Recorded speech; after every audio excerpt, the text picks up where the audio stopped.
Desde la semana pasada venimos hablando de ruralidad. Hoy lo haremos con otro invitado y bajo otros aspectos. Queremos así continuar con esa idea de comprender el concepto de ruralidad de una manera más integral. Acompáñame.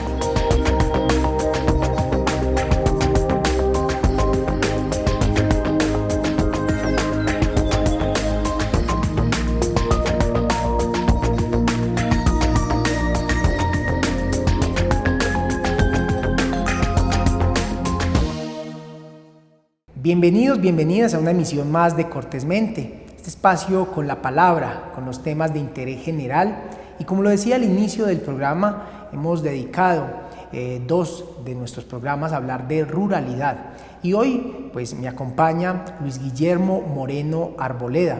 Él es zootecnista, también un ecologista, una persona que conoce la ruralidad, que ha tenido experiencia desde su trabajo con la ruralidad, además vive también en el territorio rural y pues para mí es un gusto, Guillermo, tenerlo en el programa. Bienvenido. Muchísimas gracias, Camilo. Es muy interesante esta franja de opinión donde nosotros desde este canal hemos visto cómo no solamente se propician canales de conocimiento, sino también de educación.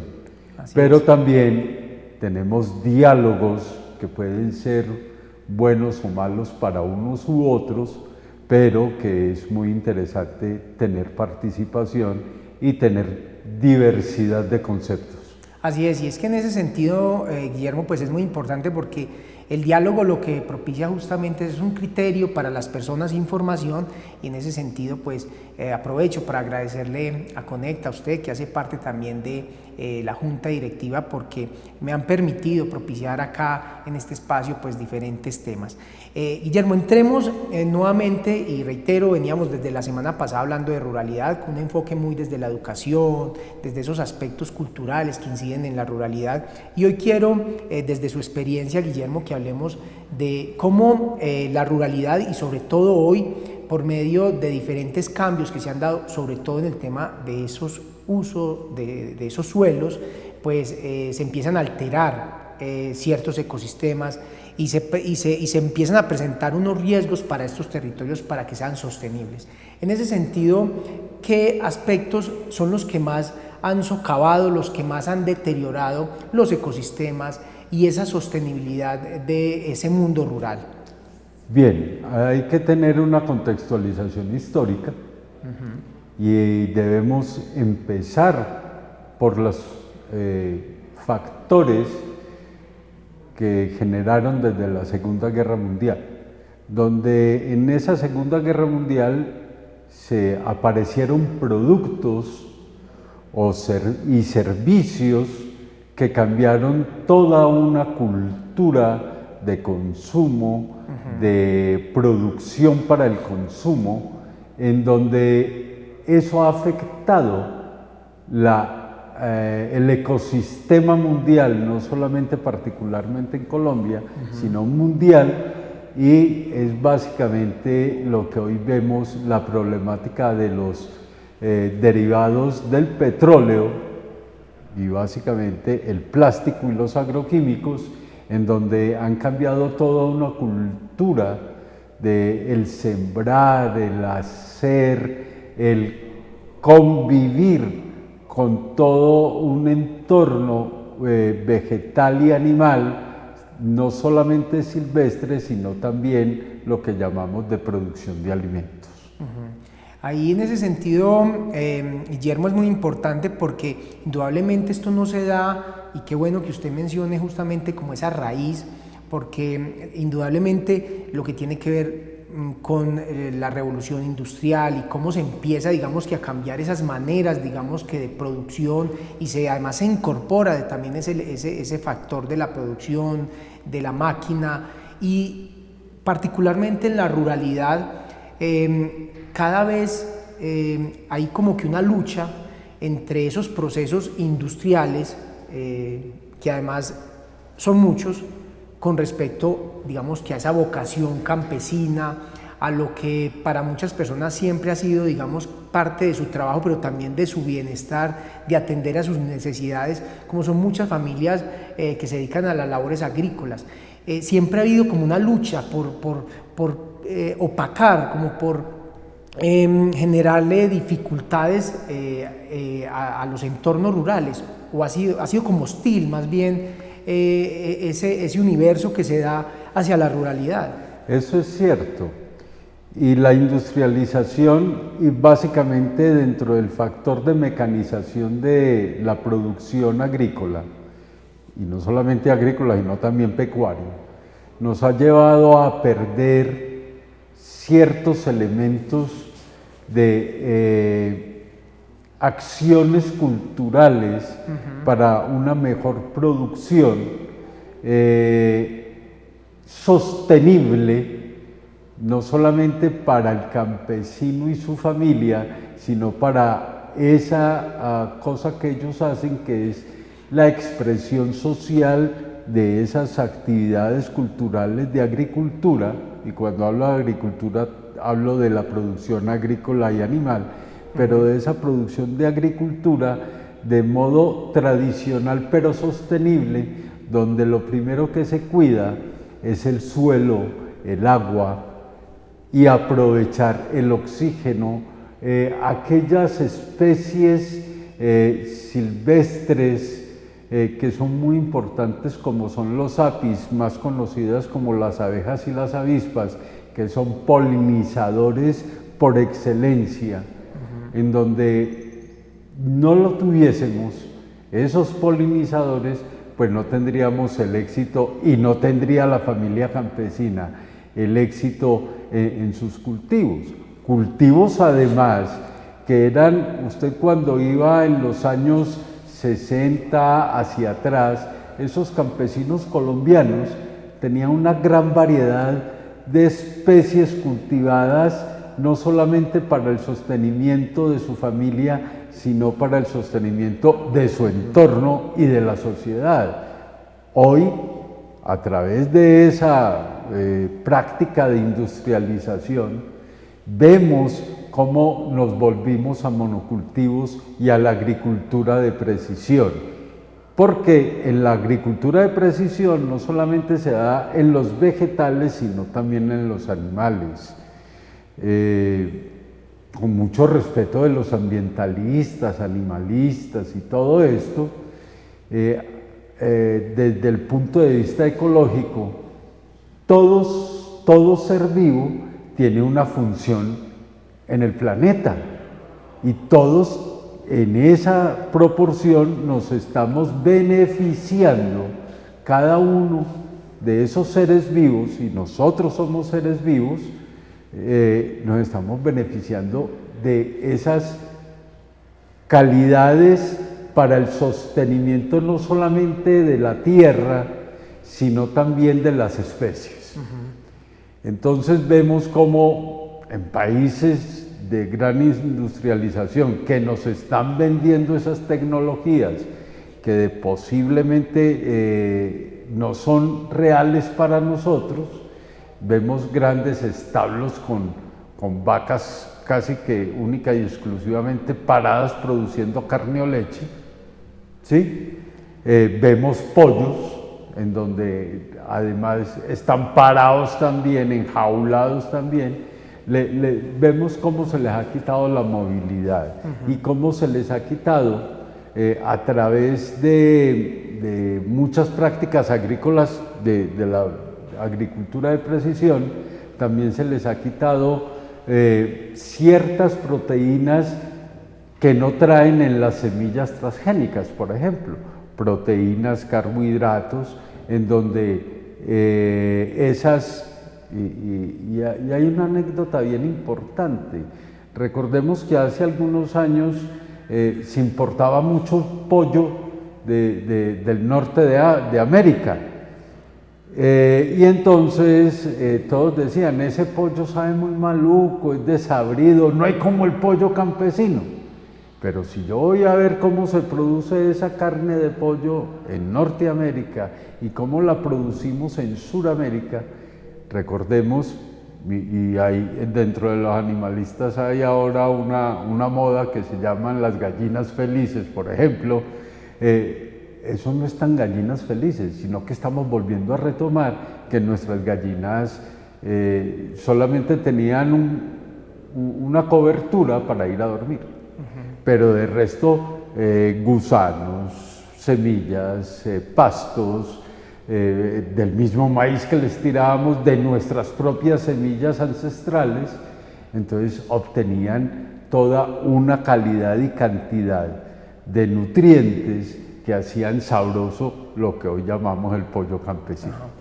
Guillermo, otro aspecto, y ahorita yo mencionaba que ha sido, digamos que un poco hostil, un poco no, yo diría que es muy hostil, es muy el hostil. escenario para la ruralidad, para las familias campesinas y para la agricultura familiar sobre todo, y sobre todo que cada vez más la globalización y esta industrialización afecta y altera muchos de los aspectos que tienen que ver, y quiero que precisemos en la parte productiva.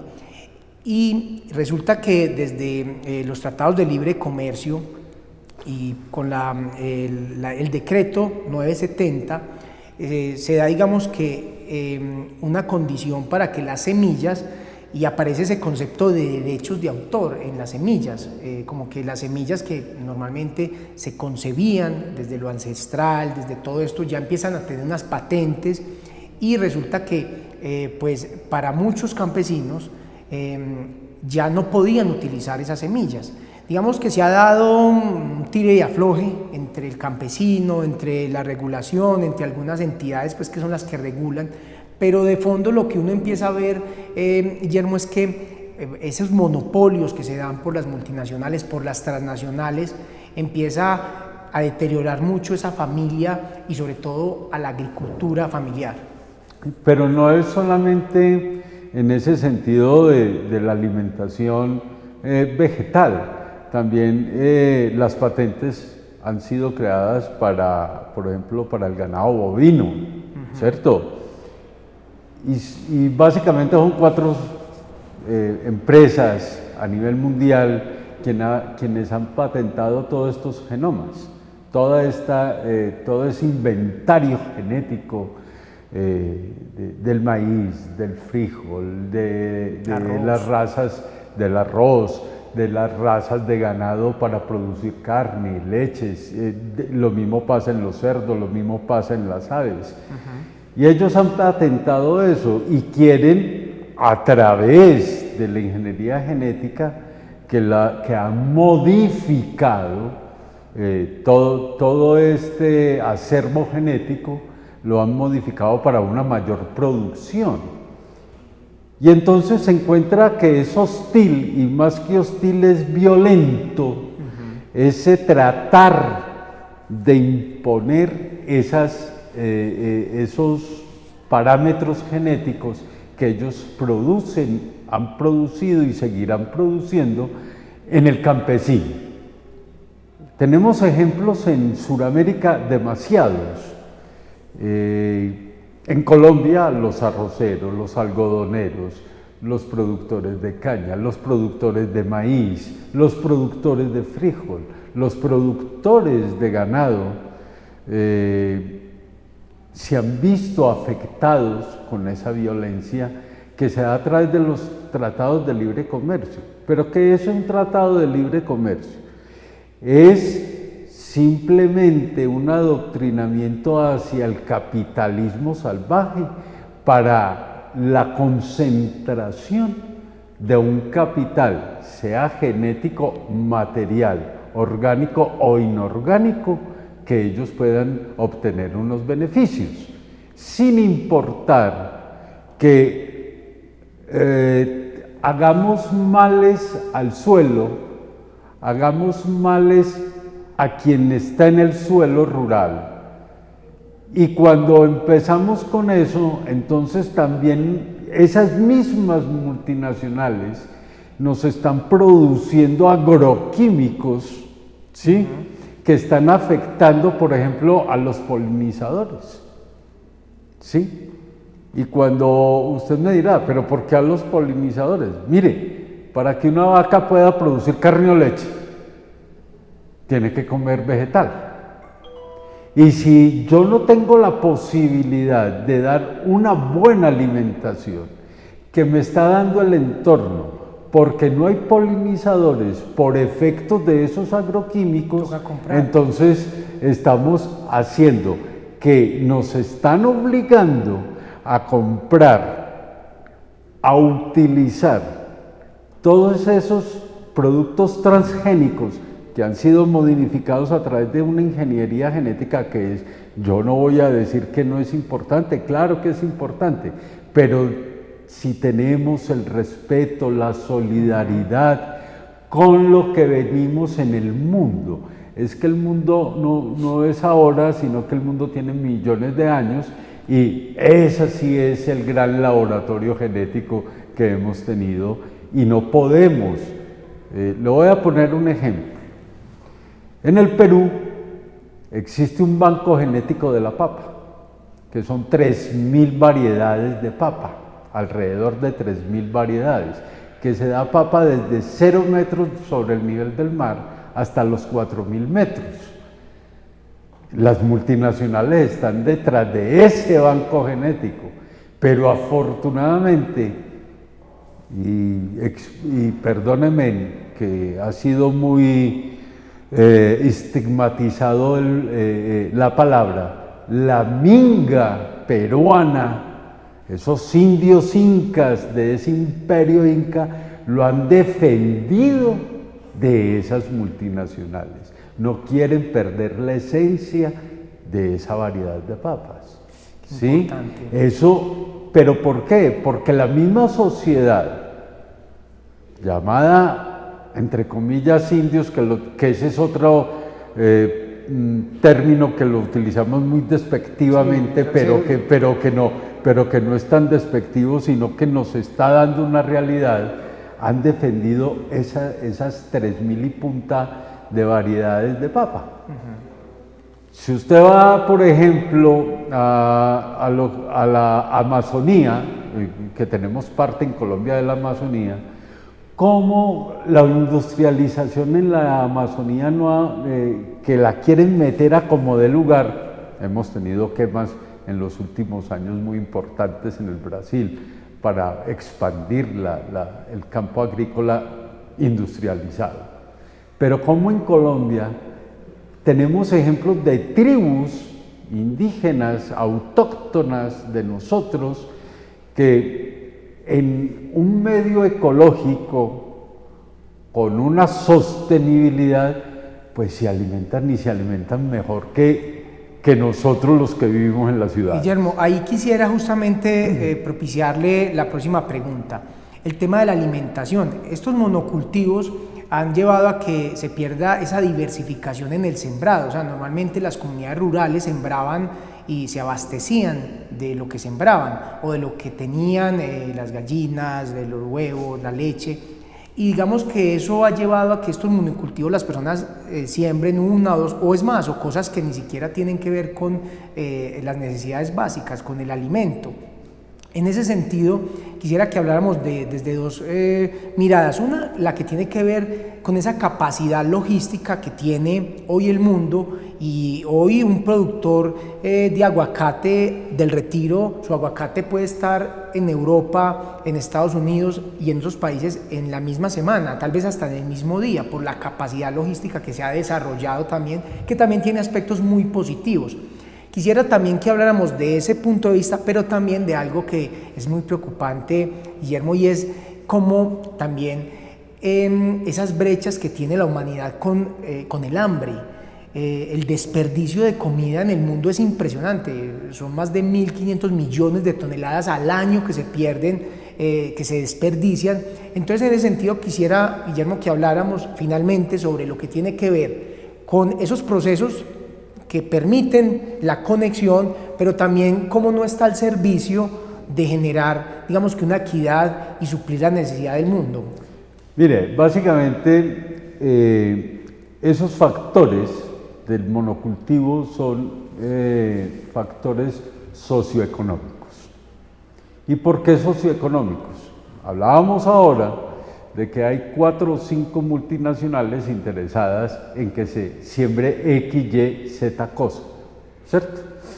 Entonces aparecen los monocultivos en los diferentes pisos térmicos, en donde nos han impuesto esas multinacionales por la misma logística que usted mienta, nos han impuesto esa producción única y exclusivamente que del maíz, que del arroz, que de la papa, del trigo, que de la cebada, ¿cierto? Pero utilizando las semillas de ellos, ¿sí? Cuando nosotros, y por eso es violenta esa cosa, Así es. cuando nosotros, y yo me acuerdo cuando yo llegué aquí al Retiro hace 30 y punta de años, en la huerta casera, pues no solamente había papa, frijol y maíz, arveja y otras leguminosas, sino que también habían aromáticas. Y entonces no se utilizaban agroquímicos y todo era una cosa muy natural. Pero cuando llegaron los monocultivos, entonces nos dijeron, no, hay que sembrar maíz, no, hay que sembrar café.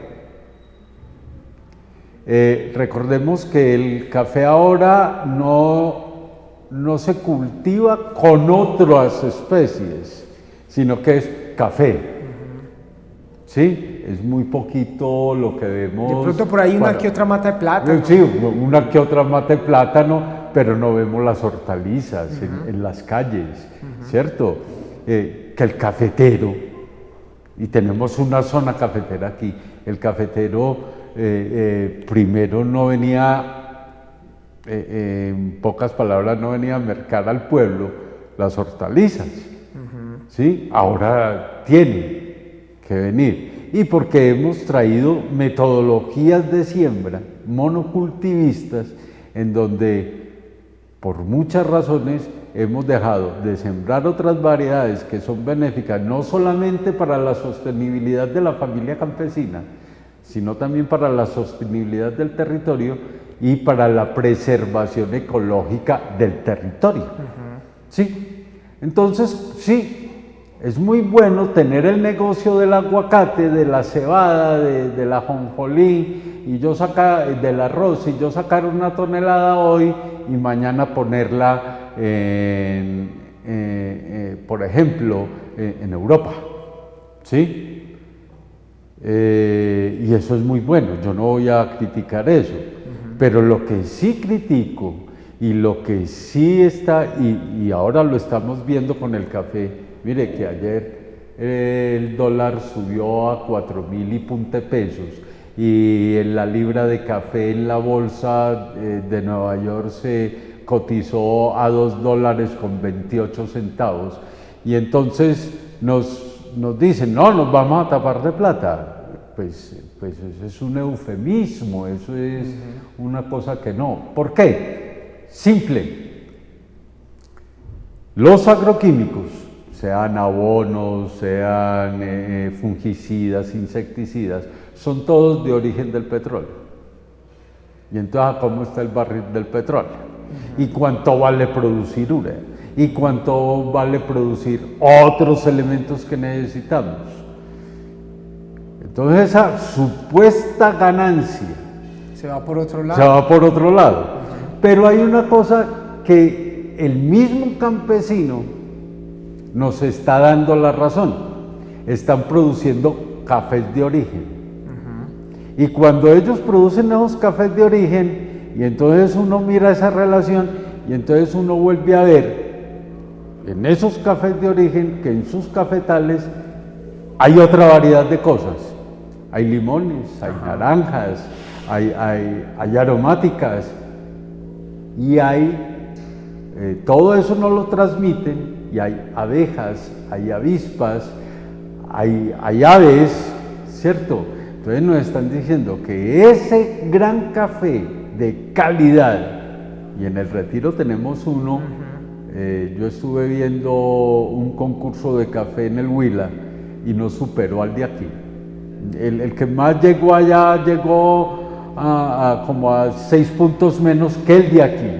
Entonces, cuando tú vas a ese gran cafetero de excelente calidad, no de cantidad, sino de calidad, vos ves que tiene un excelente maíz, por ejemplo, pero produce unos limones excelentes.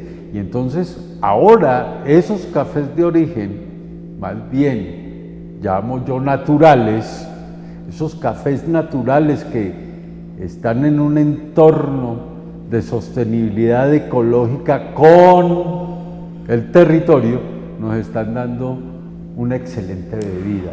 Y esa excelente bebida tiene muchas propiedades, y téngalo por seguro. Mire usted, vaya usted a donde él y mira la satisfacción de él y la sanidad en su familia, que es lo más importante. Guillermo, pues realmente muchas gracias. Un tema supremamente interesante que nos deja muchas reflexiones, y pues gracias por traer sus conceptos, su experiencia, su conocimiento. Luis Guillermo Moreno, quien ha caminado, ha trasegado en muchos espacios públicos, privados, hace parte también de la junta directiva de acá de Conecta, quien además también reitero, le agradezco mucho porque siempre me ha apoyado, me ha motivado mucho con el programa, y pues hoy realmente un programa muy interesante. Muchas gracias, Guillermo. Vea, yo le agradezco mucho, porque una de las cosas cuando usted tuvo la idea de hacer este programa, que fue hace ya varios años, y que por cualquier circunstancia pues se dejó de emitir, pues el año pasado yo, como miembro de junta, dije, ¿cuál es la función principal de la Asociación Comunitaria de Telecomunicaciones? Es informar, educar, entretener. Este programa suyo, con todos los invitados que usted trae, estamos educando y formando. Y estamos educando y formando una sociedad. Y recordemos que Conecta pues es una asociación comunitaria, que es patrimonio de todos los guarceños, pero que además tiene una ventaja, Camilo, y es que este programa sale a través de otros 13